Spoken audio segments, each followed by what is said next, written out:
Hello friends, नमस्कार नमस्कार भारत के निवासियों, आप सभी कैसे हैं। आज का टॉपिक बहुत बढ़िया है। ये है कि क्या हनुमान जी को भी लॉ ऑफ अट्रैक्शन के अकॉर्डिंग अपनी शक्तियों का भान हुआ था या उन्हें अपनी शक्तियों का ज्ञान हुआ था।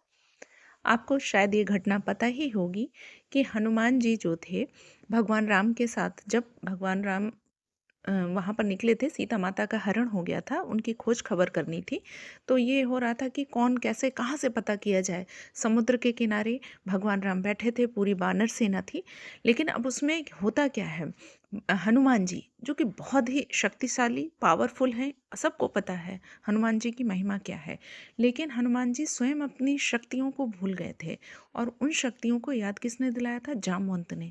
जब हनुमान जी को अपने स्वरूप का ज्ञान हुआ, अपनी शक्तियों का ज्ञान हुआ, तब उन्होंने लंका पार करके, पर्वत पार करके और सीता माता की खोज में पहुंचे और सीता माता का पता लगाया। यानी कि जबकि वो भगवान थे, भगवान का रूप है, तो हम मानव क्या चीज़ है उनके आगे। यानी कि मनुष्य जो होता है, आप कोई भी किताब उठा के देख लीजिए, चाहे the power of subconscious mind देख लीजिए, आस्क इट इज गिवन देख लीजिए, द सीक्रेट देख लीजिए, सभी में यही है कि व्यक्ति इतना पावरफुल है, उसके ब्रेन में इतनी ताकत है कि हर वह चीज़ जो वो कल्पना कर सकता है वो पा सकता है।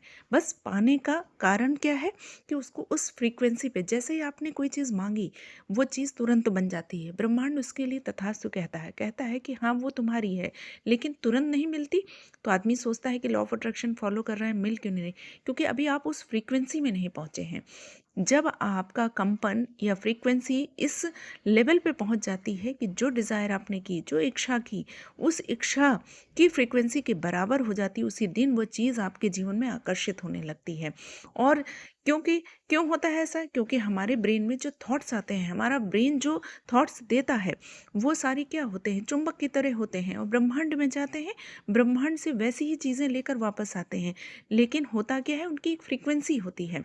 जैसे कि आप रेडियो सुनना चाहेंगे, तो रेडियो में अगर आपको कोई चैनल देखना है, तो उस चैनल का जितनी फ्रीक्वेंसी होती है उसी पे सेट करेंगे, तभी वो चैनल आएगा। जैसे आप सोनी टीवी देखना चाहें, स्टार प्लस देखना चाहें, तो क्या स्टार प्लस पे ही सोनी चल जाएगा? नहीं चलेगा, दोनों के अलग अलग है। उसके लिए आपको रिमोट जब दबाएंगे तो उस फ्रीक्वेंसी पे जब वो चैनल आएगा तभी वो दिखाई पड़ेगा। इसी तरीके से व्यक्ति का ब्रेन होता है।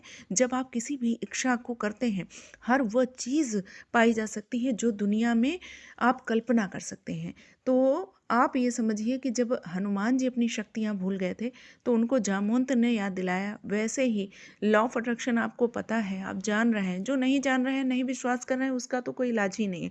लेकिन जो जान रहे हैं, जो इस पर विश्वास करते हैं, वो अपनी उन पावरफुल शक्तियों को पा करके, कितने लोग सफल हुए हैं लॉ ऑफ अट्रैक्शन को फॉलो करके। तो जब आप पूरे विश्वास से, और जब इस विश्वास से मानते हैं कि नहीं मैं बहुत ही पावरफुल हूँ, उस दिन आपके साथ वो चीज़ें होने लगती हैं, वो चीज़ें घटने लगती हैं। और आपको बस कुछ नियम फॉलो करने होते हैं। मेडिटेशन कीजिए, रीडिंग राइटिंग उसका पार्ट है, ये सब करना ही पड़ता है। लेकिन जब आप उस फ्रीक्वेंसी पे आ गए, तो आपकी चीज़ आने से कोई रोक ही नहीं सकता। हर चीज़ संभव है, हर चीज़। अच्छा स्वास्थ्य, अच्छा कैरियर, जो आप चाहते हैं, जैसे भी रिश्ते, वो हर चीज़ संभव है। तो thank you friends. Hanuman ji की जैसे शक्तियाँ वो भूल गए थे, उन्हें याद दिलाई जामवंत ने, ऐसे ही मैं भी आपको वो याद दिला रही हूँ। आप बहुत पावरफुल हैं। अगर मेरा वीडियो आपके पास आया है, तो आप समझ लीजिए कि आपको ईश्वर ने इतना पावरफुल बना के भेजा है कि आप भूल जाइए कि मैं कुछ नहीं कर सकता, या आप किसी भी पोजीशन में हैं, उस पोजीशन से उठिए और उस चीज़ को पाने के लिए हर वह प्रयास कीजिए जो किया जाना चाहिए। बस डिस्परेट मत होइए। Thank you friends.